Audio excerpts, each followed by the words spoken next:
की शुरुआत हो जाए। बहुत बहुत शुक्रिया आप सभी का, हमारे साथ आप हर बार जुड़ते हैं और इसको आप जबरदस्त एक शो जो है वो बनाते हैं। और ऐसे में जनता के मुद्दे लेकर हमेशा हम जनता के बीच में आते हैं और जनता से जानने की कोशिश, क्योंकि आप और हम सब जानते हैं जनता जनार्दन है और जनता के सवालों से कोई बच नहीं सकता, जिसका जवाब देने के लिए तमाम प्रवक्ता हमारे साथ हमारे बीच में इस खास शो में जो है वो जुड़ते हैं। तारुफ कराएं, लेकिन उससे पहले मुद्दे से हम आपको जो है अवगत करवा देते हैं। आज का मुद्दा है कि क्या मुस्लिम जो है वो अशिक्षित ज्यादा है, बेरोजगार ज्यादा है। और ये बात देखिए, हम नहीं कह रहे हैं, हम नहीं कह रहे हैं, और ये बात कही जा रही है AIMIM के नेता इम्तियाज जलील के तरफ से। वो ये कह रहे हैं पढ़ेगा इंडिया, बढ़ेगा इंडिया, लेकिन आप मुसलमानों को पढ़ने नहीं दे रहे। और ये सवाल इसलिए उठ रहे हैं क्योंकि महाराष्ट्र में अभी एक बड़ा फैसला लिया गया और ये बड़ा फैसला 5% जो शिक्षा में एक तरह से आरक्षण था उसे खत्म करने के ऊपर में ये बयान यहाँ पर जो है वो दिया गया है। अब ऐसे में सबसे बड़ा सवाल राशिद अल्वी भी खड़ा कर रहे हैं। वो ये पूछ रहे हैं कि जिस तरह से बार बार RSS या फिर बीजेपी, उनका ये कहना होता है कि जितने मुसलमान हैं वो यहाँ पर जो है हिंदू हैं, यानी उनके पूर्वज हिंदू रहे, वो कन्वर्टेड है। तो अगर ऐसा है तो क्या वो उस तरह से अगर मुस्लिम हिंदू बनते हैं आप उन्हें RSS प्रमुख बनाएंगे? ये सवाल RSS प्रमुख मोहन भागवत से जो है वो पूछा गया है। इसी पर आज जो है हम खास चर्चा करेंगे, जानने की कोशिश करेंगे। और सबसे बड़ा सवाल यही, स्कूल बने, कॉलेज बना, यूनिवर्सिटी बनी, तो आखिरकार मुसलमान अशिक्षित कैसे रह गए? क्या यहाँ पर उनको किसी तरह से भेदभाव का एक सामना जो है वो करना पड़ता है? यही हमारा आज का सबसे बड़ा सवाल है। तमाम खास मेहमान हमारे साथ जुड़ चुके हैं। हमारे साथ यहाँ पर अनंत अमित जी हैं जो कि नेशनल स्पोक्स पर्सन है बीजेपी के। तालियों की गड़गड़ाहट के साथ इनका स्वागत हो जाए।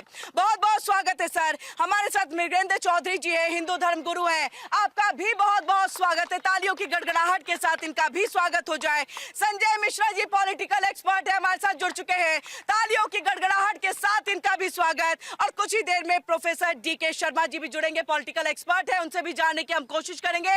लेकिन सबसे पहले हम अनंत जी आपके पास आते हैं और आपसे ये इस तरह का राशिद अल्वी का, क्योंकि एक बहुत बड़े आप एक कांग्रेस के कद्दावर नेता, लेकिन ये कह देना कि अगर मुस्लिम जो है वो हिंदू बनकर के आ जाए तो क्या आप RSS का प्रमुख बना देंगे?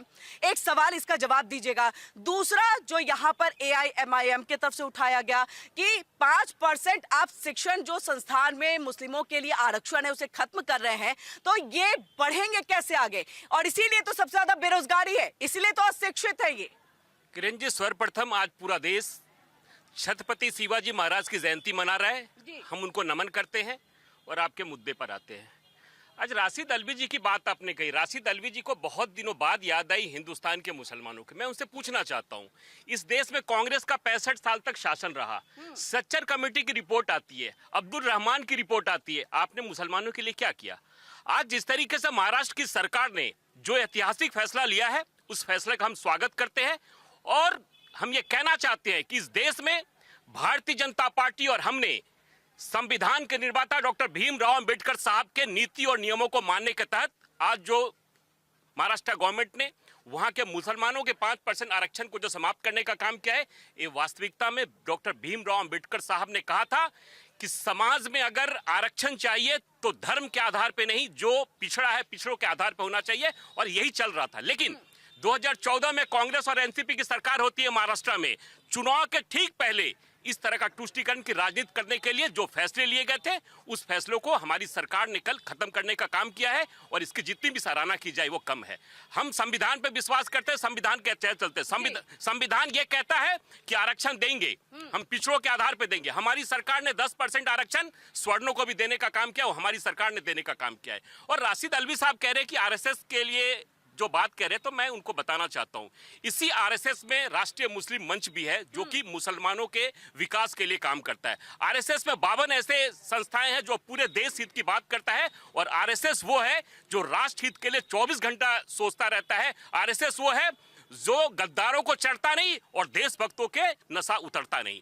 तो आज प्रमुख बनाएंगे, हम तो ये भी कह रहे थे, RSS ने तो ये भी कहा कि यदि कांग्रेस अगर हमारे साथ होती और राम मंदिर के निर्माण में मुद्दे को लेकर कांग्रेस साथ, तो हम तो कांग्रेस के साथ भी होते। मुसलमानों को प्रमुख बनाएंगे अगर वो हिंदू बनते हैं तो? सवाल का जवाब नहीं मिल रहा है। किरण जी, आरएसएस ने राष्ट्रीय मुस्लिम मंच जब ऑर्गेनाइजेशन बना रखा है तो निश्चित तौर पर अगर होगा तो मुझे लगता है ये तो आरएसएस वाले बिल्कुल ये संभव संभव है यहाँ पर। अच्छा, ये बताइएगा मुझे, जब कोर्ट ने खुद ही कह दिया कि धर्म के आधार पर आरक्षण नहीं होगा, तो ये बार बार इस तरह की बयानबाजी क्यों आ रही है? क्यों कहा जा रहा है कि आप मुस्लिमों को पढ़ने नहीं दे रहे? स्कूल कॉलेज सब खुले हुए हैं, 5% आरक्षण था महज, और ऐसे में आप जहाँ पढ़ने जाते कोई भेदभाव का सामना तो करने नहीं पड़ता है। मैं भी स्कूल से आई, कॉलेज से आई, यूनिवर्सिटी में पढ़ी, कहीं ऐसा कुछ देखने को नहीं मिला। फिर AIMIM के नेता जलील की तरफ से इस तरह का बयान क्यों? भाजपा के चंद्रबाबू नायडू से आजकल बातचीत नहीं हो रही है क्या? आंध्रा में क्यों ये भूल जाते हैं इस चीज को? और इनको जब जहां सूट करता है वही ये क्यों लागू करते हैं? एक तरफ अभी इन्होंने कहा कि स्वर्णों को 10% आरक्षण देने का काम भाजपा ने किया है, फिर स्वर्णों को आरक्षण क्यों स्वर्णों को? मेरा ये सवाल है भारतीय जनता पार्टी से। एक तरफ आप विरोध करते हैं, वो कहाँ विरोध कर रहे हैं? मुसलमानों को कि नहीं, मुस्लिम को नहीं होना चाहिए, आप आर्थिक आधार पर आप देने के पक्ष में, तो फिर स्वर्णों को क्यों? आप ये बोलिए कि मैं पिछड़ों को आधार पर या आर्थिक आधार पर, गरीब हर समाज में है ना, गरीब दे रहे हैं। नहीं, क्यों नहीं, इस देश आप जनता से पूछ लीजिए, जनता का ये डिमांड है कि जाति खत्म करके, बिल्कुल इन्होंने बोला है कि स्वर्णों को दिया गया है लेकिन पिछड़ों को दिया गया है। पिछड़ों को दिया गया है। जो स्वर्ण में जो पिछड़े हैं उनको 10% और हमारी सरकार ने देने का काम किया। देखिए किरण जी, इस समाज में स्वर्ण भी जो स्वर्ण जाति के लोग हैं वो भी पिछड़े हुए हैं, तो हम चाहते हैं कि सबका साथ सबका विकास तभी संभव होगा जब सबको हम एक मुख्यधारा में जोड़े। हाँ, तो आप जोड़िए ना सबको, फिर आप इंसानियत की बात करिए ना, फिर हिंदू और मुसलमान की बात क्यों करते हैं? आप हिंदू और मुसलमान की बात क्यों देश में, आप इंसानियत की बात क्यों नहीं करते? और मैं कहता हूँ क्या आवश्यकता है इसकी? कौन मुसलमान आरक्षण मांगना चाहता है आपसे? कौन पिछड़ कर रहना चाहता है देश में आपसे? आप ये बताइए, 12 वर्षों में आप कितने लोगों को आपने आगे बढ़ाया? आपने 5%। सुनिए, ये कहते हैं, इनका लॉजिक देखिए, और ये किस तरीके से देश को गुमराह करते हैं। ये गरीबी रेखा से बाहर कितने लोगों को लाए? 25 लाख लोगों को, 25 करोड़ लोगों को, सॉरी, और 81 करोड़ लोगों को 5 किलो राशन देने का दावा करते हैं ये संसद में, और ये देते भी हैं। तो वो कौन से लोग हैं 5 किलो राशन जो ले रहे हैं? वो गरीब हैं, अमीर हैं, मध्यम वर्गीय हैं? ये क्या सरकार को इसका आंकड़ा देना चाहिए या नहीं देना चाहिए? देना चाहिए। वो गरीब ही होंगे, आवश्यकता है। तो 140 करोड़ के देश में 81 करोड़ अभी गरीब हैं जिसे राशन की आवश्यकता। 25 करोड़ लोगों को इन्होंने गरीबी रेखा से बाहर निकाल दिया, तो क्या देश 100% गरीब था? ये कहना चाह रही है। ये भारतीय जनता पार्टी का काम सिर्फ गुमराह करना है। मैं इनसे बार बार कहता हूं, आप जो देश के असल मुद्दे हैं उस पर बात कर लीजिए, लेकिन इनको ये सूट नहीं करता। इनको क्या सूट करता है? हिंदू और मुसलमान जिस दिन ये मुद्दे को छोड़ देंगे, ये आज 5 किलो राशन देश में देना बंद कर दें, 5 किलो राशन देने बंद करने की घोषणा करें, आंध्रा में जो मुसलमानों को आरक्षण है 4%, उसका विरोध करें। क्यों नहीं विरोध करते हैं?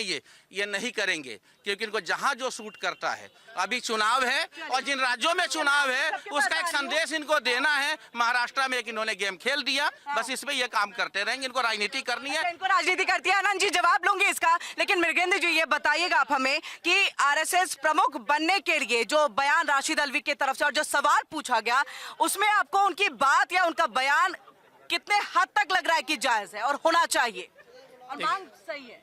देखिए, ऐसा है कि भाई जैसा उन्होंने बोला है कि अगर कोई मुस्लिम हिंदू बनता है तो क्या उसको प्रमुख बना दिया जाएगा? देखिए, जो हिंदू भी आरएसएस को ज्वाइन करते हैं तो वो घुसते ही थोड़ी ना प्रमुख बन जाते हैं।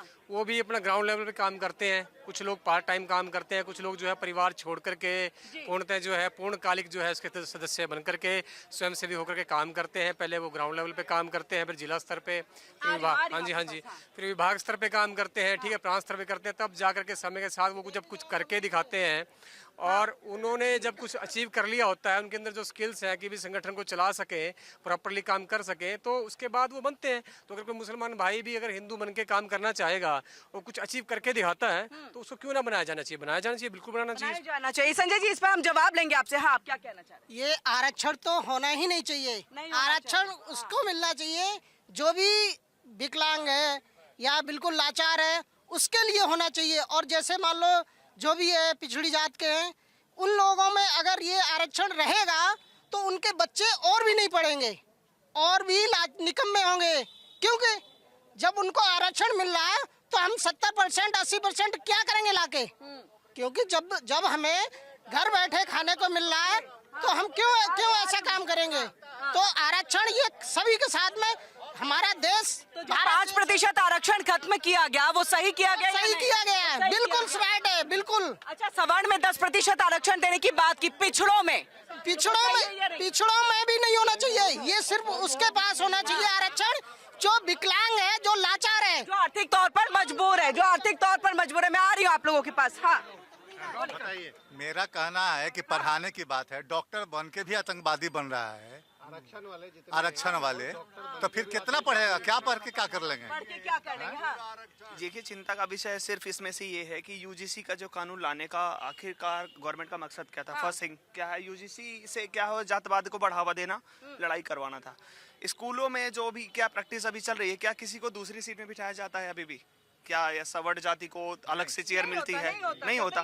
तो ये लाने का कोई वैसा मकसद था नहीं, बट कहीं ना कहीं सरकार कुछ चीज़ों को लेके सोच रही हो, माइट भी ये कर रही हो, बट ऐसा कोई मुद्दा होना नहीं चाहिए था कि इसमें आरक्षण की बात अगर बताऊं तो मेरे गांव में एक घर के 3 आदमी आईपीएस ऑफिसर हैं, एक ही घर के, उसमें से है, SC ST में से है। तो अगर ये बताइए, एक घर का कोई सदस्य मान लीजिए कि कलेक्टर की पोस्ट में है, तो क्या उसके जो बच्चे हैं उनको आरक्षण मिलना चाहिए? क्रीमी लेयर में फिर हो जाता है। करेक्ट। अब मैं थर्ड चीज उसमें आ जाता हूँ, नीट की परीक्षा है या इसमें जो परीक्षा है, तो 40% वाला एक बंदा पास हो रहा है, वही कल जाके ऑपरेशन करेगा, और एक 93% वाला बंदा फेल हो रहा है। बिकॉज ऑफ कैटेगराइज नेता लोग इसीलिए वो 40% वाले से यहाँ इलाज नहीं कराते, वो चले जाते हैं विदेश। उनको तो यहाँ आरक्षण कराना है, अपना इलाज तो कराना नहीं। तो ये हाँ, आरक्षण जो है किसी भी कॉम्पिटिटिव एग्जाम में होना ही नहीं चाहिए। आपको शिक्षा देना है, आर्थिक आधार पे आप जितना मदद कर सकते हैं, 11वीं 12वीं पढ़ाने तक कीजिए ना। उसके बाद अगर सवाल ये नहीं उठ रहा है कि अब तो देखिए ये कि कौन SC है, ST है, OBC है, ये वाला सवाल नहीं। अब उठ रहा है कि मुस्लिम सबसे ज्यादा बेरोजगार हैं, उसके बाद कि वो शिक्षा नहीं है उनके पास, और जो 5% आरक्षण था भी आपके पास में, वो भी आपने छीन लिया उनसे। तो ऐसे में तो मुस्लिमों के ऊपर में आप अत्याचार कर रहे हैं, और ये एक वोट बैंक के लिए आप राजनीति कर रहे हैं। ये आरोप केंद्र के ऊपर में, ये आरोप महाराष्ट्र सरकार पर लगा है, और ये AIMIM के नेता है इम्तियाज जलील, उन्होंने लगाया। आप तो इसमें बोलिएगा। जितने मुस्लिम है, जो भी आप बोल रहे हो, जो आंकड़े दे रहे हो, या जो स्टेटमेंट दिया है नेताओं ने, वो क्यों है? बेरोजगार क्यों है? अनपढ़ क्यों है? क्या उनको बेसिक शिक्षा के लिए मना कर दिया जाता है कि आपका स्कूल में एडमिशन नहीं होगा? तो क्या चाहिए उनसे कि जितने भी हैं जो टैक्स पेयर हैं, उनके पैसे ले लेके उनको देते रहो? ठीक है, उनको यही चाहिए ना। आरक्षण उनको किस चीज में चाहिए? 12वीं पास करेंगे, 10वीं 12वीं तक पढ़ लेंगे, उसके बाद ही तो आरक्षण का कहीं पे आता है मैटर। और वो भी जो सक्षम नहीं होगा, इकोनॉमिकली वीक होगा, उसको दीजिए। फैमिली में केवल एक बंदे को मिल गया, उसके बाद किसी को नहीं मिलना। उसके बाद वो क्रीमी लेयर में शामिल हो जाता है। ये होना चाहिए, आरक्षण जो भी मिलना चाहिए आर्थिक आधार पे मिलना चाहिए, आर्थिक आधार पे मिलना चाहिए, बाकी ऐसे किसी को नहीं देना। अच्छा, कोर्ट ने भी तो कह दिया धार्मिक आधार पे आरक्षण नहीं, आरक्षण तो वैसे भी धार्मिक आधार पे नहीं होना चाहिए। जी, आप लोग नहीं होना चाहिए, धार्मिक आधार पर तो आरक्षण नहीं। अच्छा, आप आइए भाई, आप फिर भागिएगा नहीं, पहले बता दे रहे हैं पूरा सवाल और पूरा जवाब। ठीक है, कितना पढ़े लिखे हैं? ज्यादा नहीं पढ़े। अच्छा, ज्यादा नहीं पढ़े। आपके परिवार में बच्चे? हाँ, बच्चे मेरे। अच्छा, बच्चे स्कूल जाते हैं तो कोई दिक्कत होती है उनको कि आप मुस्लिम हो, हटो? पहले छोड़िए, हिंदू मुस्लिम छोड़िए, ठीक है। पहले तो राशिद अलवी उठा रहे हैं ना। 2014 में मोदी जी प्रधानमंत्री बने, किस वादे पर बने? उन्होंने बोला था विदेश से काले धन लाएंगे, हर नागरिक को 15-15 लाख खाते में। मुद्दे पे आइए ना भाई, आज के मुद्दे पे आइए ना। यही आप तो उठा लेते हैं। अच्छा, यही मुद्दा है। अरे रुकिए, आराम से। सबको बोले थे हिंदू मुस्लिम, ये नहीं है मुस्लिम चाहे हिंदू, 15-15 लाख खाते में बोले देने के लिए, ठीक है, वो नहीं आया। अच्छा, उसके बाद जब कोई सवाल करता मेरा, सुनो कोई देखिए इधर पूछता, इसमें सवाल ये है कि फ्री के पैसे चाहिए क्यों चाहिए? फ्री का पैसा काम सुनो, अगर पब्लिक सवाल करती है तो कहते हैं मेरा सीना 56 इंच का है, तुम्हारा सीना तो क्या करना है? भाईजान, पर्सनल अटैक करते ही नहीं। आपसे पूछा आपने कितना पढ़े, आप रुक गए, आपने बोला ज्यादा नहीं पढ़े। पर्सनल अटैक नहीं, वादा किया हिंदू मुस्लिम सबको क्यों नहीं? चलिए अच्छा किसी को नहीं मिला? सुनिए, अमित शाह किसको? आपको मिला? किसी को मिला क्या 15 लाख? तो फिर बोल रहे हैं मुस्लिम को नहीं दिया। अमित शाह ने इंटरव्यू में कहा था, पूछा था मेरा पहले सुनिए, शिक्षा पे आइए, शिक्षा पे आइए, शिक्षा पे आइए भाई। बोले थे मीडिया ने बोला 15 लाख का वादा किया होता, क्या बोले थे? ये तो वोट मांगने का जुमला है। आप भी राजनीति कर रहे हैं, बहुत अच्छे से सीख करके आए हैं, सवाल पे नहीं आ रहे हैं। सवाल पे आइए ना भाई। चलो ठीक है, चलिए सवाल पे ही नहीं आते हैं आप लोग। कोई कुछ? हाँ, आरक्षण नहीं होना चाहिए। आरक्षण जिसको आवश्यकता है केवल उसे मिलना चाहिए, और दूसरी पीढ़ी या तीसरी पीढ़ी तक नहीं जाना चाहिए। वो दूसरी तीसरी पीढ़ी तक क्रीमी लेयर पर अगर कोई भी जा रहा है चले जाने के बाद में, वो एक उसकी लिमिट हमको तय करनी पड़ेगी, कहाँ तक जा सकते हैं। कुछ किसी चीज का एक्सटेंट होता है ना। आरक्षण का मतलब ही नहीं बनता। आरक्षण का मतलब आरक्षण होना ही नहीं चाहिए किसी को। अच्छा, ये आर्थिक आधार पर तो होना चाहिए। आर्थिक स्थिति के हिसाब से एक पीढ़ी के लिए देना चाहिए। जब एक पीढ़ी में आर्थिक स्थिति दे दिया, उनकी पीढ़ी आगे पहुंच गई, फिर उनका भी खत्म होना चाहिए। उनका भी खत्म हो जाना चाहिए। आर्थिक आधार पर होना चाहिए। आर्थिक आधार पर आरक्षण, देखिए धार्मिक आधार पर आरक्षण नहीं होना चाहिए, और आप उसका जवाब दीजिएगा जो उन्होंने उठाया। लेकिन ना वो सवाल सुनते हैं ना बोलते हैं। फिर भी चलिए, जनता का सवाल है, उठाना जरूरी है। चले गए, लीजिए चले गए, चलिए कोई बात नहीं। ये बताइए, धार्मिक आधार पर नहीं होना चाहिए, और सब तो कह रहे हैं स्कूल बना, कॉलेज बना, यूनिवर्सिटी बना, आइए पढ़िए। आपको किसने मना किया है? ये जितने खड़े हैं, जी जी, ये जितने लोग खड़े हैं, हाँ ये अलग अलग गांव से होंगे, अलग अलग जिले से होंगे, अलग अलग राज्य से होंगे। बिल्कुल बिल्कुल। इन सबसे पूछ लीजिए जरा, इनके गांव में 2014 से लेकर आज तक कोई भी गवर्नमेंट का बना हुआ स्कूल एक आदमी बताया जरा। अच्छा ठीक है, चलिए जवाब दिए। ये संजय सर का सवाल है। स्कूल बना है और सभी गाँव में बन रहे हैं। बन रहे हैं आपके यहाँ? बन रहे हैं। आप लोग क्या बन रहे हैं? बन रहे हैं। आप क्या बन रहे हैं? आप किस गांव से? किस गांव से? हाँ, यूपी के ही हैं। अच्छा, कोई सरकारी स्कूल बना है आपके गांव में? वो नहीं बना है आपके सरकारी? हाँ हाँ। बच्चों को पढ़ाया नहीं जाता था, बच्चे बाहर घूम रहे हैं। किसमें? पहले की जो कांग्रेस सरकार की थी, कांग्रेस सरकार। पढ़ाई बिल्कुल 1 रुपए की नहीं है। फ्री में पैसा लेना और फ्री में पढ़ाई उड़ाई करके आते थे, घूमते थे, बैठते थे, चले जाते थे। और ऐसे भी उसको पढ़ाते भी नहीं थे। अच्छा, आप किस गांव से? क्या नाम है आपका? क्या नाम है आपका? राहुल मिश्रा। किस गांव से हैं? सुल्तानपुर से। आप 2014 के बाद से सवाल है संजय सर का कि आपके यहाँ पर कोई सरकारी स्कूल बना है उतने दिनों में? बना है। 2014 से बना है। बना है। कहाँ के हैं आप? डिस्ट्रिक्ट कासगंज के। कासगंज के। बना है। आप लोग? मैम ये कह रहे हैं कि स्कूल बनाए, हाँ। इन्होंने अब भी बना के दिखा दो। इन्होंने अपने घर से लगा, हमारा पैसा तब करके हमने स्कूल बनाया। क्या स्कूल बनाया इन्होंने? हाँ। अच्छा, स्कूल नहीं बनाया ना जी, इसका जवाब आपसे। हाँ। नहीं, क्या स्कूल बनाया इन्होंने? हाँ। इन्होंने अपने आप बना के दिखा दो जी।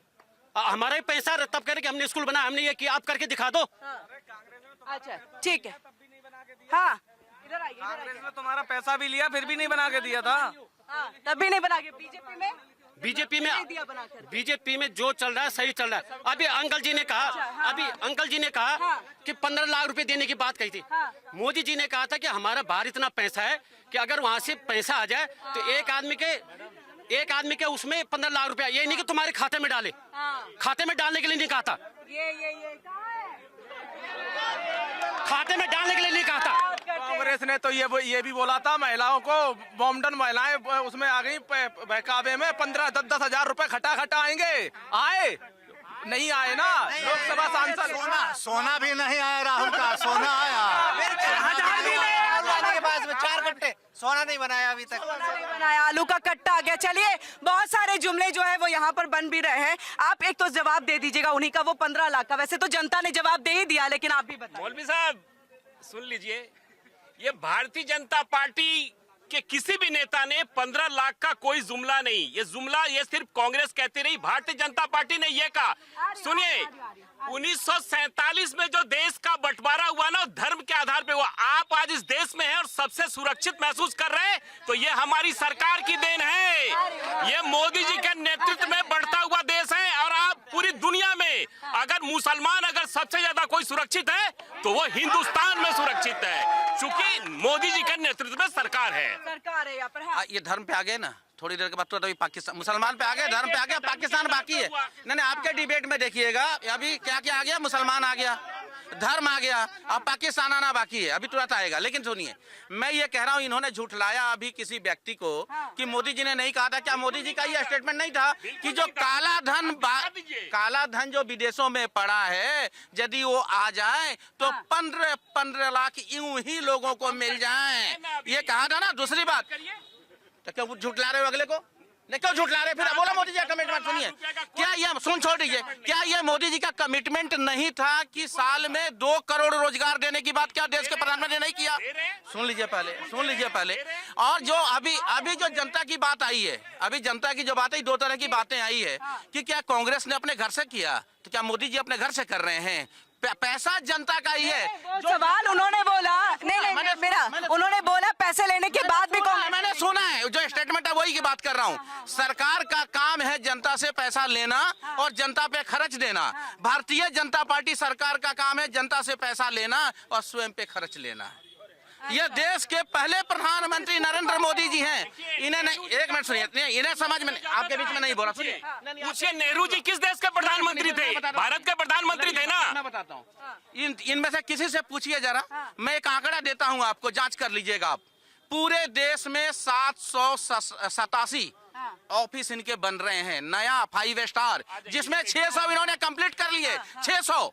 ये 11 साल के शासन में इतने पैसे कहां से लेकर के आ गए कि ये 10,000 करोड़ से ऊपर तो अपने अकाउंट में रखते हैं, ऊपर से इतनी जमीन खरीद कर हर जिले में ये अकाउंट का आपको कैसे? पहले सुनिए, ये लूट कर रहे हैं, ये जनता को गुमराह करके। ये जो गुमराह है ना, की मालूम पड़ेगा, इन्हें मालूम पड़ेगा। मेरे भाई हैं, इनकी आंखें जिस दिन खुलेंगी ना, उस दिन ये सोचेंगे कि हमारे साथ गद्दारी हुई है। ये भारतीय जनता पार्टी जिस तरह से देश को गड्ढे में लेके जा रही है, सारे प्रधानमंत्री मिलकर 54,000 करोड़ रुपए का कर्ज और एक नरेंद्र मोदी 205 लाख रुपए कर्ज देश में पहुंच चुका है। इनको पता, इनसे आंकड़ा अकाउंट का कैसे पता आपको? किरण जी, इनसे पूछिए, इस देश को सोने की चिड़िया कहा जाता था। इस देश में जितने भी सोने थे, इनकी सरकार जाने के बाद सारा सोना गिरवी रख दिया गया और हमारी 12 वर्षों के कार्यकाल में हमने सारे सोना हिंदुस्तान में वापस लाने का। और दूसरी बात, अभी परसों कर्नाटका में इनकी सरकार है, कांग्रेस की सरकार है। कर्नाटका में कांग्रेस ने 50 बीघा जमीन अपने नाम पर कर लिया है, सिर्फ कार्यालय बनाने के लिए। और ये नोटिफिकेशन भी परसों जारी हो गया है। और हम सड़क से लेकर सदन तक में कहेंगे कि इनके युवराज के दामाद जो रॉबर्ट वडेरा है, जो हरियाणा में गेम कर रहा था, वही कर्नाटका में कर रहा है। और हमारी सरकार बनेगी तो फिर उनको बताएंगे, जैसे रॉबर्ट वडेरा गुड़गांव में फंसा हुआ है, वैसे कर्नाटका में भी फंसा। देखिए, रॉबर्ट वाड्रा फंसा हुआ है, लेकिन सरकार में इतनी दम नहीं कि कार्रवाई कर ले। जनता में आके जनता को गुमराह करना और राजनीति करनी है। इन्होंने ऐसा पंगु बना दिया देश के कानून। ठीक है, हमारे साथ एक मिनट, हमारे साथ एक और गेस्ट जो है वो जुड़ चुके हैं। प्रोफेसर DK शर्मा जी है, पॉलिटिकल एक्सपर्ट्स हैं। बहुत बहुत तालियों की गड़गड़ाहट के साथ इनका भी स्वागत हो जाए आपके पास। सर, हमारे से पहले जनता, हाँ। उनका खुलेआम दावा करना ये है कि सरकार कुछ नहीं कर सकती, तो ये तो सीधे धमकी दे रहे हैं ना, कुछ कर भी नहीं रही है, कुछ कर भी नहीं पा रही है ना। तो सरकार कर खुद रही है, बट कहने का मतलब कहीं ना कहीं सरकार ये सोच लेती है कि किसी को घर से ना उठवाया जाए, बस बेइज्जती हो जाएगी बस। अच्छा, आप लोग वैसे, हाँ। अरे हजारों केस में बेल पे चल रहे हैं और फिर भी कह रहे हैं वो कर नहीं रही। सारे जो बेल पे चल, वही बेल पे चल रहे हैं जो ज्यादा शोर मचा रहे हैं, सबसे ज्यादा कांग्रेस शोर मचा रही है।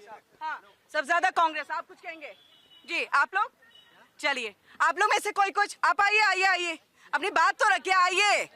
कहाँ पीछे हट गए? आप ही को बुला रहे हैं जी, आप ही को। अच्छा, आजकल अपनी बात नहीं रख रहे आप कुछ कहेंगे? हाँ, चलिए, पूछता है भारत। चलिए, ठीक है, हम सीधा यहाँ पर जो है आपके पास प्रोफेसर साहब आते हुए इस बात को बताइएगा, क्योंकि आज का जो मुद्दा है हमारा वो राशिद अल्वी के बयान को लेकर के है। राशिद अल्वी ने ये कह दिया कि मुसलमानों को पढ़ने ही नहीं दिया जा रहा है। जो 5% का आरक्षण था वो भी आपने जो है हटा लिया। अब ऐसे में सबसे ज्यादा बेरोजगारी दर उनके अंदर है, सबसे ज्यादा जो है आपको अशिक्षा उनके अंदर में है।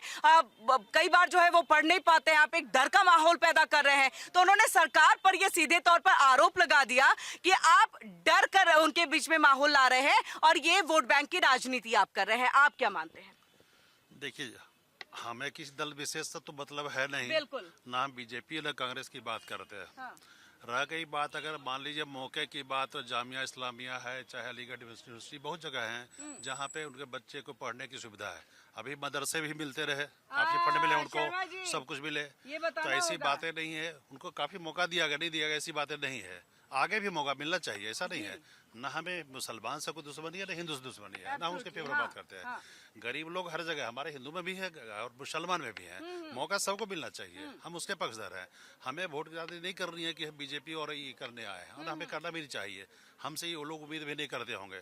जहाँ तक काम की बात है, हम नहीं समझते हैं कि सरकार का काम दिखाई पड़ रहा है। दूसरी चीज़ें ये है, जो अंतर्राष्ट्रीय स्तर पर देखिए चाहे राष्ट्रीय स्तर पर देखिए, जो भी सुन रहे थे इतने खर्चे हो गए, तो ये बात चाहे कांग्रेस की सरकार हो चाहे बीजेपी की सरकार हो, वो तो हमारे टैक्स का पैसा काम करेगी, सब लोग समझ रहे होंगे, मेरा ही पैसा है, लेकिन वो डेवलपमेंट तो सामने दिखाई पड़े। दूसरी बात है, जो सामने खड़े हैं पाइपलाइन में, जो इनके खिलाफ, तो मतलब इनके कद के बराबर होंगे तभी तो लोग चाहेगी भी ना। हर जगह पर हारते चले जा रहे हैं, आधार भी लोग गप किए जा रहे हैं, है कि नहीं? तो जो इतना बड़ा कद हो गया मोदी जी का, हम उसे फेवर नहीं कर रहे, बीजेपी का हाथ जोड़ रहे हैं, फेवर नहीं करने जा रहे हैं। विपक्ष की मजबूती का जिक्र आप कर रहे हैं। हाँ, वो कह रहे हैं कि सामने जो विकल्प है हमारे सामने, हम जनता के सामने, वो दिखाई नहीं पड़ रहा है, बहुत मजबूत है, और उतना प्रभुत्व दिखाई पड़ रहे हैं। ठीक है, पॉलिटिक्स कांग्रेस ही पॉलिटिक्स करेगी, बीजेपी करेगी, ममता जी करेगी, सब लोग करेंगे, हमें उससे मतलब नहीं है। मौका इनको दिया गया, मौका और भी मिले, मौका सब लोगों को मिले। हमारा सब अपना है और हम सब देश के एक साथ रहने वाले हैं, और सबको मौका मिलना चाहिए, हम इससे पक्षधर हैं। बिल्कुल। तो यहाँ पर राजनीति कौन कर रहा है, मृगेंद्र जी आप बताइएगा, फिर राजनीति कौन कर रहा है? राशिद अलवी कर रहे हैं, बीजेपी कर रही है, कौन हिंदू मुस्लिम कर रहा है, कौन मुस्लिम को बरगलाने की कोशिश कर रहा है? ओवरऑल अब तक की बातचीत में क्या आपको लगा? मेरे को तो ये समझ आया कि जैसे 1857 क्रांति में जब अंग्रेज विफल हुए थे, तब से ही उन्होंने जो है हिंदू मुस्लिम स्टार्ट कर दिया था, और हिंदुओं के अंदर जो है वो जातिवाद उन्होंने पैदा कर दिया था।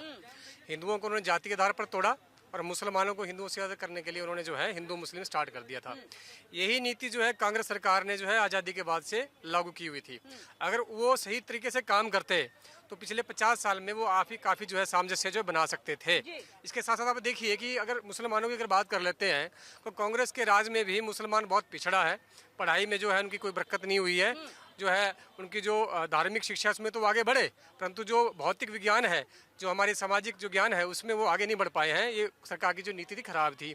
और देखिए सोशो इकोनॉमिकली वो बैकवर्ड है ही है, तो कहीं ना कहीं दलितों को भी उन्होंने अलग करके रखा है। रिजर्वेशन जो है उनके अपने पिट्ठों को जो है खास उनके जो चमचे थे उन्होंने ज़्यादा यूटिलाइज करी है, और जो और तबका था SC/ST का, वो वैसे के वैसे जो डाउन टोडन रहा। अब समय के साथ चीज़ें बदल रही हैं, धर्मगुरु भी अपना काम कर रहे हैं, दलित जो लोग हैं वो हमारे मेन स्ट्रीम में आ रहे हैं। कुछ आपने देखा होगा कि दलितों को पुजारी भी रखा जा रहा है मंदिरों में। कांग्रेस ने किसको रखा है? आप ये देखिए, किसी को उसने कभी नहीं रखा है। तो भाजपा जो है संघ के साथ जो है, संघ भी काम कर रहा है, धर्मगुरु भी काम कर रहे हैं, प्रशासन हमारा साथ दे रहा है। धीरे धीरे हिंदू धर्म में भी रिफॉर्म होगा। ये कह रहा है कि कांग्रेस ने काम नहीं किया। बिल्कुल नहीं किया। कांग्रेस ने कहते जो हिंदुओं के लिए कुछ एक काम होता है वो कुछ नहीं, क्योंकि पुजारी भी बना रहे हैं। RSS ने भी अपनी तरफ से देश को लेकर के एक सहयोग दिया है, लेकिन कांग्रेस की तरफ से नहीं रहा। नहीं, पुजारियों की सैलरी एक पार्टी आम आदमी पार्टी के मुखिया केजरीवाल जी ने भी दिल्ली में घोषणा किया था सैलरी देने की। और ये पीछे पीछे चलने में माहिर हैं, बस इन्हें दिख जाना चाहिए कि मुझे वोट यहाँ से हासिल होगा। मैं इनसे पूछना चाहता हूँ कि वो फोटो को कॉपी कर रहे हैं। ये RSS की बहुत अच्छा बखान कर रहे हैं। ठीक है, मुसलमान है, नहीं बन सकता है, क्योंकि वो विश्वासी नहीं है। नहीं, उन्होंने मैं आ रहा हूँ, मेरी पूरी बात तो बन जानी। वो तब बन सकता है, इन्होंने जो इनकी पूरी लाइन थी, इनकी बात बता रहा हूँ, कि वो हिंदू बने, पहले काम करे, जिले में करे, ऊपर करे, करके वहाँ जाए तो प्रमुख बन सकता है। तो इनका जो कहना है, अब इनसे पूछना चाहता हूँ, आज तो कोई एक महिला हिंदू बनने, कोई हिंदू जो मुसलमान बनता है, हिंदू बेटियां बनती हैं, उनको आप इमाम बना देते हो। मैं ये पूछ रहा हूँ, कोई महिला RSS की प्रमुख क्यों नहीं? भाई RSS आप छोड़ दो मुसलमानों को, आप कोई महिला क्यों नहीं? आप किसी महिला को RSS का क्यों नहीं प्रमुख बना? बहुत है, आपके ज्ञान में कमी है। बथेरे प्रांत, अरे आप देखिए प्रांत लेवल पे बहुत है। प्रभु ज्ञानी अरे भाई, प्रमुख का नाम बताओ जो महिला आज तक हुई हो। आप जो ऑर्गेनाइजेशन है उसमें एक ऑर्गेनाइजेशन सेविका समिति और महिलाओं के लिए ही है। 52 ऑर्गेनाइजेशन में एक समिति भी है। की बात नहीं कर रहे, हम RSS की बात कर रहे हैं। हमारा देश संवैधानिक देश है, हमारे देश में संविधान से प्रधानमंत्री बनता है। यह कौन सी ऐसी संस्था है जो बनने से लेकर आज तक रजिस्टर्ड नहीं है? संस्था में अनरजिस्टर्ड संस्था, वो अपने मन से काम करेगा, उसको संविधान से कोई मतलब नहीं है, क्योंकि वो 52 सालों तक देश का झंडा नहीं फहराया। ये इनको सिर्फ धर्म सूट करा लिया। यदि आपको लग रहा था कि RSS धर्म क्या सूट करता है, ये महंगाई पे ईमानदारी से कर ले। एक भी माइक लग जाए इनके सामने, इनके बड़े बड़े नेता भाग जाते हैं। गृह मंत्री जी भी कहते हैं ऐसे सवाल नहीं पूछते, ऐसे सवाल नहीं पूछते। क्यों नहीं पूछते भाई? आपको जो सूट करेगा वो सवाल पूछा जाएगा। आप ये बताइए देश में महंगाई क्यों है? आप ये बताइए कि 2014 में जो 100 रुपए लीटर तेल था वो आपने 200 रुपए लीटर कैसे कर दिया? आप ये बताइए कि जो 60 रुपए डीजल आपको मिला था वो आपने 100 रुपए कैसे पहुंचाया? आप ये बताइए पेट्रोल के दाम डबल क्यों हुए? आप ये बताइए आपने टोल टैक्स बड़ा क्यों किया, महंगा क्यों किया? आप ये बताइए गरीबों की आटा चावल दाल घी सबका जवाब लेंगे। आपने जीएसटी क्यों लगाया? आप इसमें बात करिए ना। आपको सूट करता है हिंदू मुसलमान। जीएसटी तो 2 स्लैब हो गया। राजनीति नहीं हो जीएसटी तो 2 स्लैब हो गया सर, 2 स्लैब हो गया अब तो। देखिए ये नहीं समझ रहे हैं, उसमें भी राहुल गांधी का धन्यवाद बोलना चाहिए। वो आदमी पूरे डोनाल्ड ट्रंप का धन्यवाद नहीं होना चाहिए। मुझे लग रहा है राहुल गांधी से ज्यादा डोनाल्ड ट्रंप का धन्यवाद होना चाहिए। जवाब चाहिए इसका। इन्होंने धन्यवाद दिया नहीं है, डोनाल्ड ट्रंप को इन्होंने धन्यवाद नहीं दिया। 50% आपने किया तो स्लैब यहाँ कम हो गया। डोनाल्ड ट्रंप धन्यवाद तो उनका कर दे हम फिर। डोनाल्ड ट्रंप का धन्यवाद नहीं किया मोदी जी ने? नहीं किया। किसमें किया? नहीं किया। 50% करने पे किया। क्या कर रहे थे? 50% पे किया। अच्छा अरे नमस्ते भारत क्या था? वो कब था? कब था? यही प्रधानमंत्री थे, यही प्रधानमंत्री थे साहब। कहाँ बात कर रहे हैं आप? ये लोग वो हैं, सुनिए सुनिए, इनको सूट किया सत्ता तो ये मुस्लिम लीग के साथ सरकार बना लिए। आज उसी मुसलमानों को ये गद्दार कहते हैं। आज मैं कह रहा हूँ ठीक है आरक्षण मत दो ना धर्म के आधार पर, आप मुसलमानों को गाली देना बंद कर दो। आप मुसलमानों के घर पे देख करके टारगेट करना बंद कर दो, बुलडोजर चलाना बंद कर दो। वहाँ पे क्यों नहीं आते हो? आप वहाँ नियम कानून की बात वहाँ पे कर लो ना। एक आप कुछ कह रहे थे। हाँ, आप कह रहे थे कि महिलाओं के लिए कोई शाखा नहीं है, राष्ट्रीय सेविका समिति करके महिलाओं के लिए ही शाखा है। आज भी बैठक चल रही है। नहीं, अच्छा एक चीज बताइए, किसी महिला ने तो ये नहीं कहा ना कि उसको आरएसएस प्रमुख बनना है या हमें बनने नहीं दिया जा रहा है। ये आवाज उठाई जाएगी तो कुछ होगा। मुस्लिमों के लिए तो राशिद अल्वी ने उठाया ना, मुस्लिमों के लिए तो राशिद अल्वी ने उठाया, सवाल तो उस पे उठ रहा है। राशिद अल्वी का सवाल उस पे है जब आरएसएस कहता है कि देश के सारे मुसलमान हिंदू ही थे। तो जब हिंदू थे तो एक्सेप्ट करो ना उन्हें भाई। वो तो रहे कि बन सकता है। क्यों दे रहे हो? नहीं तो बन सकता है। क्यों भरोसा कह रहे हैं, ये तो बोल रहे हैं कि बन सकता है। देखो इनसे ये पूछिए क्या देश के मुसलमानों पे भरोसा है कि नहीं बीजेपी का? अच्छा, ठीक है इसका जवाब तो वही देंगे। बिल्कुल करती है। संघ कभी नहीं कहता कि देश के मुसलमान हमारे शत्रु हैं। वो कहते हैं एक मिनट में होटल हिंदुओं ने दिए होते तो बीजेपी कहाँ होती? मोमडनों ने दिए तभी तो सत्ता में बैठी है। अब मुसलमान सेफ है बीजेपी के राज्य में, मुसलमान खुद बोल रही है ये चीज। मैं दूसरी विधानसभा पे नहीं जाता हूँ। आप यहाँ एक नियर बाई अपने गाजियाबाद में एक विधानसभा लगती है धौलाना, मुस्लिम बाहुल्य विधानसभा है और वहाँ से जो विधायक है वो बीजेपी के हैं। आप लगाइए कि क्या बीजेपी में मुसलमानों ने वोट नहीं दी। और इस यहाँ तक देखिए कि आप गृह जो आपका ये आपको आवास योजना मिली है, आप देखिए मुसलमान एक मुझे मुसलमानों को आवास योजना नहीं मिली। कितने मुसलमानों को आवास योजना नहीं मिली? सबसे ज्यादा मुसलमानों को आवास योजना का लाभ मिला है। आप ठीक है। हमेशा ये आरएसएस कभी नहीं आरएसएस हमेशा ये कहता है कि जो मुसलमान हैं भारत के वो हमारे भाई हैं, हमारे पूर्वज एक है। अगर वो उनको शत्रु मानता ना फिर घर वापसी की बात ना करता। वो आरएसएस घर वापसी की बात क्यों कर रहा है? क्योंकि वो मानता हमारे भाई हैं। मुस्लिम आक्रांतारी बाहर से आए, उन्होंने बाई फोर्स तलवार के दम पे कन्वर्ट किया, उनकी मजबूरी थी। उनके बारे में सोच रहे हैं दलित लगाए हैं। बलुचिस्तान को भी बुला लेना, बलुचिस्तान को भी ले लेना, पीए को भी ले लेना। एक बार भारत हो जाए, हमें नौकरी दे दो भाई, अरे हमें जीने का अधिकार दे दो, अरे खाने की रोटी दे दो भाई हमें, अरे शिक्षा को दे दो हमें भाई। ये जो हिंदू बनेंगे ना यही उनको हिंदू बनाएंगे। पाकिस्तान वालों को याद रखना आप, ये करेंगे। ये जो अब हिंदू बनेंगे यही उनको हिंदू बनेंगे। मैं ये आवास योजना पे जो उन्होंने कहा, आपने कहा बहुत अच्छा पॉइंट उठाया। उन्होंने कहा, मैंने जो कोट किया था वो भारतीय जनता पार्टी के नेताओं के वक्तव्य को कोट किया था। मैंने यही कहा कि आपने बहुत सही कहा। वो जो मुसलमान भारतीय जनता पार्टी को वोट दे करके मुख्यमंत्री बना रहा है, वो जो मुसलमान आपको वोट दे के प्रधानमंत्री बना रहा है, आप उसके आरक्षण खत्म कर रहे हो, आप उसमें शिक्षा खत्म कर रहे हो, आप उसे गद्दार कहते हो, आप उसे गाली देते हो। मैं कह रहा हूँ उसे एक बार तो धन्यवाद कह दो, उसे तो धन्यवाद कह दो। मैं स्वीकार करता हूँ, मैं तो कह रहा हूँ देश का मुसलमान 140 करोड़ के समर्थन से देश का प्रधानमंत्री बनता है। 140 करोड़ का प्रधानमंत्री होता है। यह भारतीय जनता पार्टी का प्रधानमंत्री बना के रख लिया। देखिए किरण जी इनसे पूछिए कि इस देश का जब विभाजन 1947 में हुआ धर्म के आधार पे हुआ, और इनके नेता जिन्ना का जीन आज भी जिस तरीके से देश में कई बार इनके जैसे नेताओं के द्वारा फूटता रहता है, लेकिन देश का विभाजन जब धर्म के आधार पे, उसके बावजूद आज भाई साहब ने बिल्कुल सही कहा, ये लोटा युग से हमने खत्म किया ना, लोटा का युग। ये कांग्रेस के लोटा युग के बाद आज मुसलमानों को धर्म के आधार पे होता तो भारत धर्मनिरपेक्ष देश कैसे होगा? सबसे ज्यादा धर्म के आधार पे होता, यदि धर्म के आधार पे होता तो भारत धर्मनिरपेक्ष धर्मनिरपेक्ष देश कैसे होता? अरे भैया वो तो 76 में बिल्कुल नहीं, बिल्कुल बिल्कुल नहीं, 1970 बाद में जोड़ा गया, बाद में धर्मनिरपेक्ष मेरा शुरू से है। गांधी जी ने साफ कहा था हिंदू। बाबा भीमराव अंबेडकर के संविधान में धर्मनिरपेक्षता सेक्युलरिज्म नहीं है। तो क्या गांधी ने ये नहीं तो गांधी ने जुड़वाया। गांधी जी ने नहीं कहा था, गांधी ने जुड़वाया। ठीक है, गांधी जी ने नहीं कहा था कि जो जाना चाहे वो जाए, जो रहना चाहता है वो रहे। क्या उन्होंने नहीं कहा था कि इस देश में सबका हक है? क्या गांधी जी ने नहीं कहा था हिंदू मुस्लिम सिख ईसाई सभी इस देश में रह सकते हैं? और उन्होंने नहीं रखा क्या अपने घर में? आज बांटने का काम किया जा रहा है। कह दिया महात्मा गांधी ने, तो इंदिरा गांधी को फिर ये जुड़वाने की जरूरत क्यों पड़ गई? उनको कुछ कमी लगी? अरे जो हमारा है हमने नाम लिख लिया, क्या दिक्कत है उसमें? धर्मनिरपेक्ष हमारा काम था, हम धर्मनिरपेक्ष। काम ज्यादा इम्पोर्टेंट है या नाम इम्पोर्टेंट है? आप क्या कहेंगे? नहीं, काम ज्यादा इम्पोर्टेंट है। काम ज्यादा इम्पोर्टेंट है ना। देखिए, दो चीजें जो हम सुन रहे हैं, अब जो चीजें हैं सामने, इसी काम पे तो हाँ ठीक है। क्यों नहीं गिनाएंगे? अगर इतना अच्छा काम हुआ है तो फिर इसको तो गिनवाना ही चाहिए। क्यों नहीं गिनवाएंगे? बात सूट करने की नहीं है ना सर, बात सूट करने की नहीं है ना। अब देखिए हर 3 तलाक हटा, हिंदू कैसे मूर्ख बन जाएंगे? कैसे बनाऊं?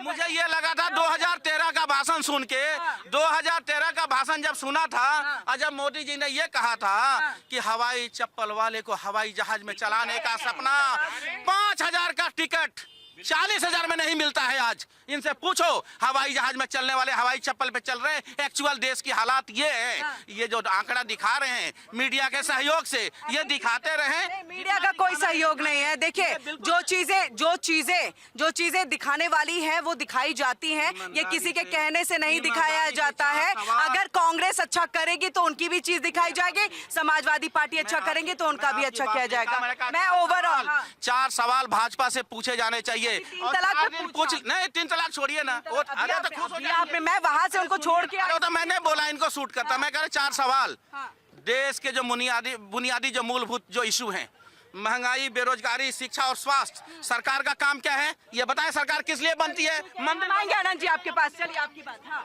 अपनी बात। हाँ, देखिए जो चीजें चल रही, 2 चीज अब जरूर बोलना चाहेंगे। संजय जी, पहली बात ये कि जिस मान लीजिए हिंदू मुस्लिम करके कोई तो नुकसान ही सबका है, ये बात है। और ये हर के चॉइस से सूट करेगा देश चलेगा, ऐसा नहीं होगा। आज अगर मान लीजिए लोकतंत्र व्यवस्था में डेमोक्रेटिक सेटअप है कंट्री में, तो कोई मोदी हो या पहले कांग्रेस भी आई है, ऐसा नहीं आई है। तो उसको स्वीकार करते मेरा प्राइम मिनिस्टर है, मेरा नेता है, पब्लिक डोमेन में उसको दिया है वोट, तभी तो आया है ना। वो का राइफल सटक तो नहीं बना, बांग्लादेश के पाकिस्तान की तरह नहीं बना हुआ है, तो उसको सम्मान देंगे। रह गई बात महंगाई, हम बहुत कॉन्फिडेंटली बोलते हैं, बचपन से सुनते आए, हर पार्टी कहती है गरीबी हटाए, हर कहती है महंगाई रुक जाए। हम कहते बढ़े रुक जाए, आज तक हमने देखे रुकता हुआ ना। महंगाई वहीं रुक गई और न गरीबी हटी। ये हर पार्टी के एजेंडा में है, हर सरकार यही बोलती चले, लेकिन वो रुकी नहीं। रह गई पेट्रोल की बात, ये जो आप ट्रांसपोर्टेशन बहुत सारी कॉस्टिंग होती है, हर चीज महंगाई होती चली जा रही है। रह गए काम करने की बात, हर का अपना वर्किंग पैटर्न होता है। पब्लिक डोमेन में अगर एक्सेप्ट कर रहा है पब्लिक उसको, इसका मतलब एक्सेप्टेड पॉलिटिक्स किसी चीज को, तो वो आपको भी कर लेना चाहिए। संजय जी, मैं आपके पास आऊं। आनंद जी, ये बताइए, ये तो बार बार ये कह रहे हैं कि 3 तलाक ये सब जो आपको सूट करता है वो मुद्दे आप जो है मीडिया के थ्रू उठवाते हैं। राशिद अल्वी को क्या ये मुस्लिम शिक्षण का जो 5% का है वो सूट कर गया, इसलिए उन्होंने इस मुद्दे को उठाया? देखिए, इनको भी और राशिद अल्वी साहब को भी समझना पड़ेगा कि डॉक्टर अंबेडकर साहब ने कहा था कि संविधान में आरक्षण की व्यवस्था उन्हीं को दी जाएगी जो पिछड़ों के आधार पर होगा। धर्म के आधार पर आरक्षण का उन्होंने विरोध किया था और भारतीय जनता पार्टी ये कहती रही और कह रही है कि हम बाबा भीमराव साहब अंबेडकर के बनाए हुए संविधान के तहत चल रहे हैं। और जिस तरीके से महाराष्ट्र सरकार ने ये निर्णय लिया है, ये ऐतिहासिक निर्णय है और पूरे देश में नजीर पेश होगी। इनसे ये पूछिए, बाबा साहब अंबेडकर, बाबा साहब अंबेडकर, बाबा साहब अंबेडकर, ठीक है भैया, आप उन्हीं के तरह चल रहे हो, बिल्कुल नहीं जा रहे हो। बताना जरा, पहली बार बाबा साहब अंबेडकर ने क्या लिखा था और कितने वर्ष के लिए लिखा था? कांग्रेस ने देश को छल दिया ना। मानता हूँ, चलो मैं एग्री करता हूँ, हटाओ आरक्षण, करके खत्म करके दिखाओ आरक्षण। यदि वो गलत है तो हटाओ, खत्म करो आरक्षण। देखिए, हमारी सरकार ने आरक्षण मत करिए, के आधार पर नहीं, आर्थिक आधार पर भी हमारी सरकार ने 10% आरक्षण सामान्य वर्गों को देने का काम हमारी सरकार ने किया। इन्होंने क्या किया? इन्होंने सिर्फ देश को बेचने का काम किया, देश के साथ गद्दारी करने का काम कांग्रेस ने किया है। अरे तो आप उसका सम्मान करते हैं क्या? गाली दोगे, काम खुद नहीं करोगे। जो जैसा करेगा वैसा सुनेगा, जो जैसा करेगा वैसा सुनेगा। सोच नहीं हो सकती, आपकी सोच नहीं हो सकती किसी भी शादी में। 2014 में हमारी सरकार बनी, कांग्रेस को ये लगा कि साहब ये 2019 में ऐसे ही चले जाएंगे। 2019 में जनता ने हमें भरपूर सहयोग के साथ हमें सरकार बनाई, और उसके बाद 2024 में जब सरकार बनी तो इनके एक्सीडेंटल एलओपी, देश में एक्सीडेंटल पीएम हुआ, अब देश में एक्सीडेंटल एलओपी हुआ है। वो राहुल गांधी, जिसको ये अब बिल्कुल, मोदी जी अरे आपके पीएम रहे ना मनमोहन सिंह, उन्होंने किताब लिखी है एक्सीडेंटल पीएम। मनमोहन सिंह कैसे अभी कह रहे प्रधानमंत्री बना, तो एलओपी एक्सीडेंटल कैसे हुआ सर? है ना, कैसे हुआ? अरे संवैधानिक नहीं है? बिल्कुल है संवैधानिक, गलती से बन गया ना। वो राजवंशी परंपरा को आगे बढ़ाने वाले श्रीमान राहुल गांधी जो राजतंत्र पे विश्वास है, उनको लोकतंत्र पे विश्वास नहीं है। एक एक्सीडेंटल हो जाता है और एक अवतरित हो जाता है, नॉन बायोलॉजिकल हो जाता है। क्या बात है? ठीक है, यहाँ पर कुछ एक फैक्ट्स जो है हम थोड़ा रखना चाहेंगे, क्योंकि जिस तरह से राशिद अल्वी जी का बयान आया, ऐसे लग रहा है कि मुस्लिमों को पढ़ने नहीं दिया गया। अब ऐसे में 2024 और 23 का जो आंकड़ा है वो सामने है, इसमें 79.5% जो है साक्षरता दर है मुसलमानों के अंदर, जो कि 11 से थोड़ा ज्यादा है, यानी 2011 के बाद ये बढ़ी है यहाँ पर। इसके साथ लेकिन अगर हम राष्ट्रीय औसत की बात कर ले तो 80.9% से थोड़ी यहाँ पर कम है, जिसको अभी लाना बाकी है। साक्षरता दर अगर हम बात करें, यहाँ पर शिक्षा का जो स्तर है 15 वर्ष से अधिक आयु के लगभग आधी मुस्लिम आबादी निरक्षर है। तो क्यों निरक्षर है ये जरूर सोचिएगा आप लोग। क्या स्कूल नहीं जाते, या फिर वो यहाँ पर जो है स्कूल अगर गए भी तो उसके बाद मिडिल क्लास के बाद अपनी पढ़ाई छोड़ देते हैं। इसके साथ ही उच्च शिक्षा संस्थान में 4.9% है। अगर हम ड्रॉप आउट दर की बात करें तो अन्य समुदायों की तुलना में मुस्लिम छात्रों ने जो स्कूल छोड़ने का दर है वो सबसे अधिक है। इसके पीछे की क्या वजह है, ये हम थोड़ा जो है वो प्रोफेसर साहब आपसे समझना चाहेंगे। देखिए, जो शिक्षा स्तर और करी स्कूल छोड़ने की बात है, ये सारी चीजें हैं। उनको पढ़ने का तो मौका अब नहीं पढ़ रहे हैं, एस्केप कर रहे हैं। तो कहीं न कहीं कोई डेविएशन उसको इंट्रोड्यूस कर रहा है, कोई समझा रहा है इस तरह की बात। जो बच्चे जा रहे हैं, मान लीजिए मौका तो सरकार दे रही है उनको पढ़ने की, अब वो भाग जा रहे हैं।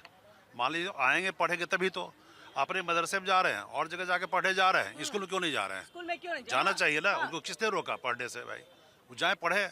तो ये उनकी कमी है ना, बिल्कुल ये उनके घर परिवार। हम सरकार तो नहीं सकते, हम पढ़ाते हैं मान लीजिए कॉलेज में और लड़के पढ़ने नहीं आए, हम उनको मोटिवेट करेंगे आके पढ़ो, यही कहेंगे ना, और कोशिश भी करेंगे।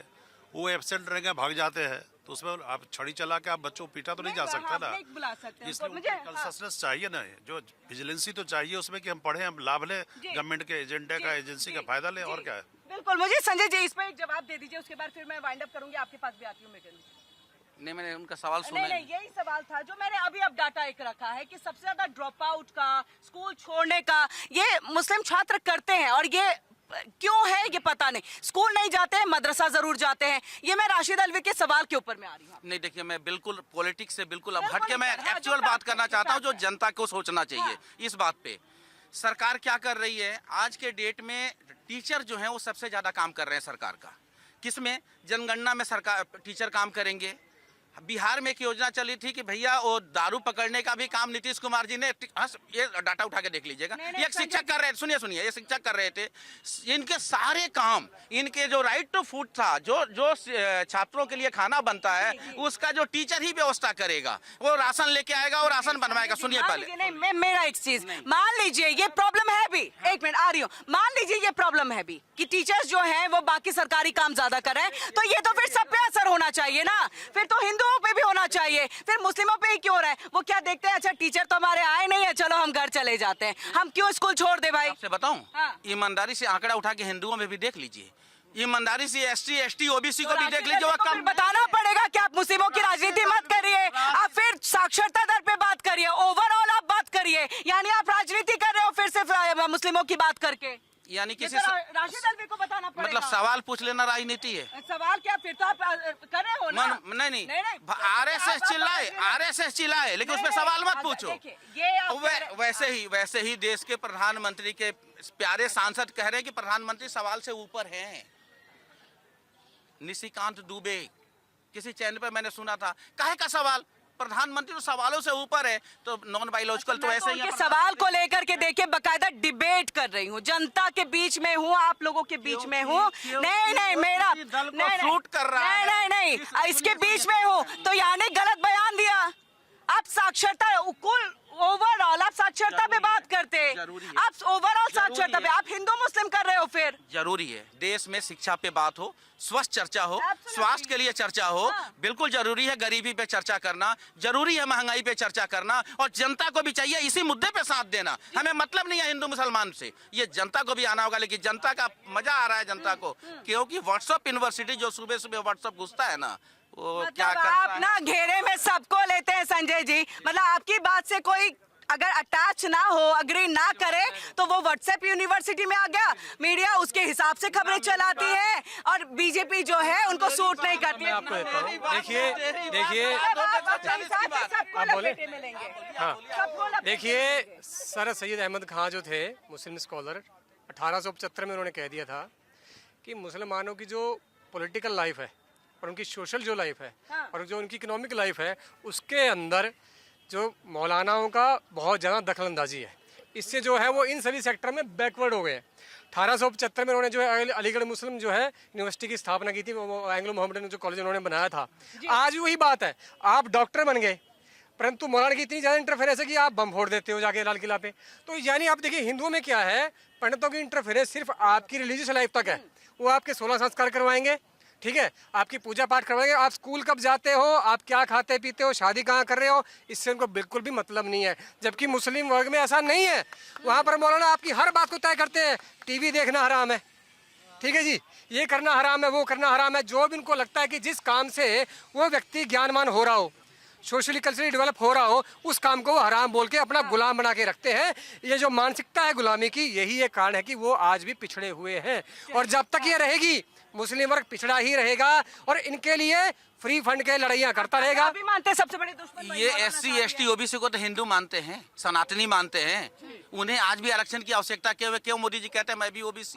अरे भाई आप उन्हें भी देखिए उनके लिए काम करके दिखाओ, छोड़ दो मुसलमान। समझिए बात, समझिए, आपको राजनीति करनी है, जो सूट करेगा होने नहीं देंगे। आप बात करिए 140 वाजिब। आप कह रहे हो कि बाबा साहब ने संविधान बनाया, संविधान की 8 कमेटियां थी, ड्राफ्टिंग कमेटी के चेयरमैन बाबा साहब थे, जो माइनॉरिटी कमेटी उसके चेयरमैन वल्लभ भाई पटेल थे, उन्होंने तब भी ये बात करी थी रिजर्वेशन की। तो जो कॉमन हिंदू है ना, वो तब भी काम कर रहा था, समझदार हिंदू आज भी काम कर रहा है। बिल्कुल उन्होंने उठा दिया। मैं ये कह रहा हूँ इनकी घिनौना चेहरा है ये, मैं बता रहा हूँ। बात काट रहे हैं, बात काट रहे हैं, देश को बांटने नहीं बात काट रहे हैं, पूरी बात करिए। बाबा साहब पे बिल्कुल भी वो नहीं है, सवाल नहीं है, उन्होंने पूरा ड्राफ्ट किया चीजें। जानता है कि संविधान का रचयिता कौन, बाबा साहब अम्बेडकर, ये सबको पता है। कमेटियां थी, आज भी कोई काम होता है कमेटी बनती है, लेकिन मैं कह रहा हूँ उसके अध्यक्ष भी कमेटी का कोई और। सुनो ना, लेकिन आपको दर्द कहाँ है? पढ़ के आए हैं, बताने की जरूरत ही नहीं है। आजकल इतना पढ़ा लिखा हुआ इंसान सब जानते हैं। उसका नहीं, मैंने कब कहा? वल्लभ भाई पटेल ने वो सामने आ नहीं, अरे कहाँ आरक्षण का दर्द है। भारतीय जनता पार्टी का ये पीड़ा निकल के आ रहा है बाहर। फैक्ट है, लिखा हुआ है, कमेटी आप गूगल पे देख लो, अभी इसमें क्या झूठ है? SC ST देश के ST ST OBC वालों को सोचना होगा कि भारतीय जनता पार्टी तुम्हें भी खत्म कर देगी। अभी तो ये कह रहे थे आपने क्या किया है भाई, शुरू से कर रहे हैं ना। जो बुद्धिमान नेता रहे हैं, चाहे वो हायर कास्ट से रहे हो, चाहे वो किसी वर्ग से रहे हो, वो शुरू से काम कर रहे हैं और आज भी कर रहे हैं और आगे भी करेंगे, करते ही रहेंगे, क्योंकि वो हमारे भाई है। बिल्कुल होनी चाहिए। मैं क्षेत्रवाद, जातिवाद, धर्मवाद का विरोधी हूँ। मैं जातिवाद कर रहा हूँ। आप खुद ही बात कर रहे हो इस बात। अभी आपने खुद ही बोला कि आप मुसलमान ST OBC की बात नहीं कर रहे हो। आपके मुंह से सुना हमने, ये वाली बात आपके मुंह से सुनी। इनका दोहरा चरित्र है और वो रहेगा, उसे कोई नहीं चेंज कर पाए। लेकिन संजय जी मेरा एक सवाल आपसे, आपको कांग्रेस से, समाजवादी पार्टी से कहीं ज्यादा अंदरूनी परवाह जो है आपको बीजेपी की है, और आपको अंदरूनी खबर बीजेपी की जबरदस्त है। चाहे उनके अकाउंट की खबर हो, चाहे उनके यहाँ पर जिस तरह से एडमिनिस्ट्रेशन में बीजेपी को पाकिस्तान की खबर ज्यादा होती है बजाय देश के। चलिए बहुत बहुत शुक्रिया आप सभी का। जी हाँ, आपके अकाउंट बैंक का हम खबर नहीं ले सकते, इनको कैसे खबर है बीजेपी का नहीं जानते हैं। पाकिस्तान की खबर जैसे बीजेपी वालों को लग जाती है। मैं तो कह रहा हूँ देश की खबर नहीं है, कितनी बेरोजगारी, कितनी कर सकते हैं, पाकिस्तान की खबर है कैसे कर लेते भाई? ये बात अपना काम करिए, अपना काम करिए और अपना काम कि बीजेपी से आप मिले हुए हैं, की बात होनी चाहिए, वर्क कल्चर की बात होनी चाहिए, वर्क कल्चर मास डेवलपमेंट की बात होनी चाहिए। हमें ये चाहिए, हमें ना हिंदू मतलब नहीं, इससे मतलब हिंदू, हम चाहेंगे सब हमारे अपने हैं, सब भाई भाई हैं। अब ये लड़ाने का आज एक पहली बार हिंदू आज मान ली हिंदू पहली बार आरक्षण ही तो हटाया है उनको, थोड़ी ना आज पहली बार हिंदू तो आइसोलेटेड था, आज पहली बार मोदी जी में हिंदू कंसर्न फील कर रहा है कि मेरे लिए कुछ सोच रहा है कोई आदमी, पहली बार है। और यही सबसे बड़ी वजह जितने की है। ये देखिए सबसे बड़ी बात इन्होंने कही कि हिंदू को आज ये लग रहा है कि कोई तो है जो हमारे बारे में सोच रहा है, इससे पहले और किसी ने नहीं सोचा। नहीं, किसने कहा स्कूल खत्म हो रहा है, किसने कहा स्कूल खत्म हो रहा है? स्कूल खत्म नहीं हो रहा है, मंदिर बनवाना स्कूल खत्म करना कैसे हो गया? आपके घर में मंदिर है, आपके घर में मंदिर है, आपके घर में मंदिर है संजय जी आपके घर में मंदिर है, आपके घर में मंदिर है तो आपके बच्चे पढ़ते हैं कि नहीं पढ़ते हैं? मैं इनमें भगवान आपके मैं ये नहीं मेरा सवाल आपके घर में मंदिर है तो आपके बच्चे पढ़ते हैं या नहीं पढ़ते हैं? पढ़ते हैं ना, तो फिर बिल्कुल मेरे घर में मंदिर है, मैं भी पढ़ती हूँ, बिल्कुल पढ़ती हूँ। तो मंदिर बनवाना स्कूल खत्म करवाने जैसा नहीं है, ये बरगलाने वाली बात है जो जनता को बरगलाया जाता है। इसी के साथ आप सभी मेहमानों का शुक्रिया हमारे साथ यहाँ पर जुड़ने के लिए। तालियों की गड़गड़ाहट के साथ समापन हो जाए। जबरदस्त आप लोगों ने पार्टिसिपेट किया, अपने लिए एक बार एक क्लैपिंग आप लोगों की हो जाए। चलिए आप लोगों के लिए एक क्लैपिंग है। सुरक्षित है मोदी की सरकार में, इन्हें नहीं पता। बिल्कुल, जाते जाते ये भी बयान सामने आ गया। रुकेंगे एक छोटे से ब्रेक ले, इंडिया डेली पर खबरों का सिलसिला लगातार जारी है। देखिए इंडिया डेली 24/7 अब आपकी स्मार्ट टीवी पर। इंडिया डेली मौजूद है सभी डिजिटल प्लेटफॉर्म पर लाइव और लगातार। इंडिया डेली 24/7 हर दिन राष्ट्र को समर्पित।